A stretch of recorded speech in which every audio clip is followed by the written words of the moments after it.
지난주 복습 콜? NFT는? 대체 불가능한 토큰. 오, 그러면 NFT의 위변조를 막는 게? 블록체인. 그렇다면 나도 NFT로 돈 벌 수 있습니다. 못하면 되죠? 나만 따라오라고. 지금부터 알려드립니다. 집중! 신세대부터 40, 50대까지 모두 와닿는 NFT. 신사와 NFT 지금 시작합니다.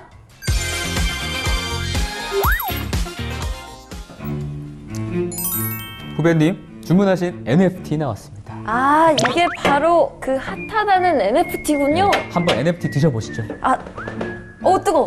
그렇죠. 뜨겁네요. 그러니까 이제 앱톤 T 말고 NFT. 네, 이렇게 핫하다는 NFT, 투자 가치가 있는 가상자산이다. 이건 알겠어요.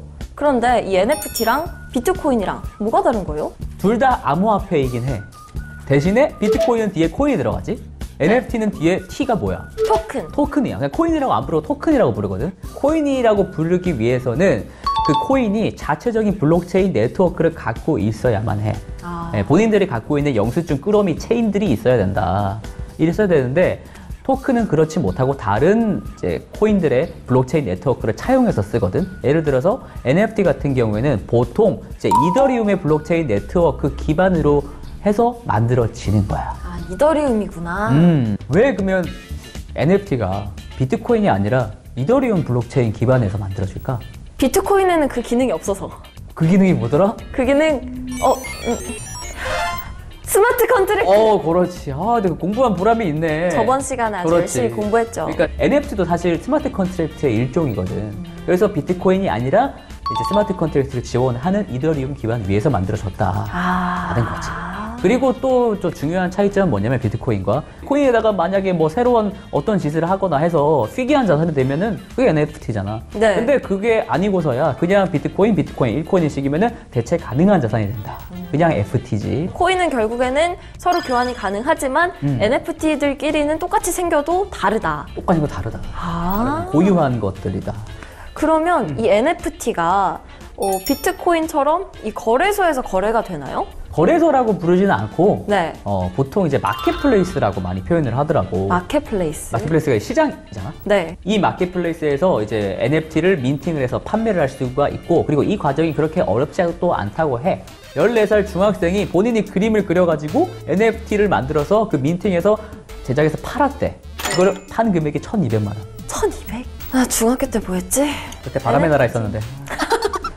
이게 마켓플레이스 얘기가 나와서 그런데 네. 여러 마켓플레이스가 있기는 하지만 NFT 관련된 마켓플레이스로는 원조라고 본인들이 자처를 하는 오픈시라는 곳이 있어. 열린 바다. 그렇지, 열린 바다. 작년 기준으로 거래된 NFT 숫자만 하더라도 1,550만 개.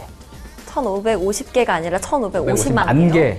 그렇게 엄청 많지 않아? 왜 나만 몰랐지? 나도 몰랐어. 오픈시가 왜 유명해요? 다른 이제 시장들보다도 NFT 거래랑 이제 제작하는데 좀 편리하다고 하고, 그 다음에 판매 수수료가 한 2.5%로 비교적 저렴하다고 하더라고. 이 NFT 시작하려면 어떻게 해야 돼요? 너가 만약에 물건을 사려고 하잖아? 돈부터 있어야 되지. 네. 들고 다니려면 지갑이 있어야 되잖아. 그렇죠. 그렇지. 그럼 암호화폐 지갑이 있어야 돼. 제일 많이 쓰는 게 메타마스크라고 불리는 거야. 그거 있는데? 네가 있다고? 그 여우지갑 얘기하는 맞는데? 그게 네가 있다고? 누가 만들어줬는데 네, 지갑만 선물해주고 돈은 없었다네. 대단하네. 그 갖고만 있어도 대단한 건데 사실 생각보다 많은 사람들이 메타마스크를 만드는데 네. 많이 실패를 하거든. 그러면 지갑을 만들면 지갑 주소라는 게 생성이 되거든. 거래소에서 이제 이더리움을 사고 팔잖아. 네. 거기서 발생한 그런 이제 나의 가상 자산들을 이제 그 지갑 주소로 보내면 되는 거야. 그렇다면 NFT를 사기 위한 실탄이 준비가 된 거지.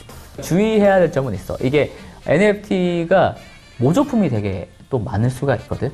실제로 이게 되게 NFT 중에 유명한 이제 미술품 2개가 있잖아. 크립토펑크. 좀 그런 대충 만든 것 같아 보이긴 일부러 하지만. 대충 만든 거야. 그게 예술이다. 그리고 이제 그 유인원 모양의 또 사진. 그 BAYC라고 하는. 본 적 있어요. 그게 되게 2개가 유명하잖아.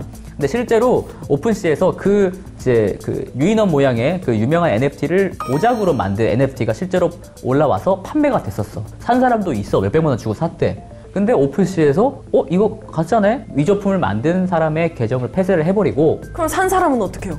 NFT가 사라진 거지. 근데 다행스럽게도 오픈시에서 이제 정품 인증을 받은 NFT 같은 경우에는 정품 인증 마크가 오른쪽 아래에 파란색 체크 무늬로 딱 박혀 있다. 예, 그걸 감안을 하고 잘 유의해서 사야 된다라는 점은 유의 부탁드립니다. 네, 또 어디 보고 얘기하셨는지 네. 모르겠지만. 네. 네. 그러면 이 오픈시 같은 마켓플레이스에서 그냥 사기만 하면 되는 거예요? 구매 방식도 되게 여러 가지가 있을 수가 있어. 고정 가격에 살 수가 있고 권장 소비자 가격처럼 경매로도 살 수가 있어. 그리고 더 재밌는 거는 생각보다 무료 NFT가 많다고 하거든. 그렇게 되면은 우리가 NFT 가격을 내지 않고 그냥 이더리움 네트워크 사용료라고 불리는 가스피만 부담을 하면은 가질 수가 있게 된다. 그 스마트 컨트랙트를 한 번 실행할 때마다 드는 비용이 가스피야. 그래서 근데 NFT도 스마트 컨트랙트라고 했잖아. 네. 그래서 NFT 거래가 생기면 생길수록 당연히 가스피가 올라가게 된다. 그러니까 뭐 네트워크를 사용하는 이용료 정도로 생각을 하면 될 것 같아. 듣기는 했는데 너무 복잡해서 까다롭고 복잡하다 보니까 아까 1단계 있지. 메타마스크를 만드는 단계에서부터 90%가 포기를 한대. 어머.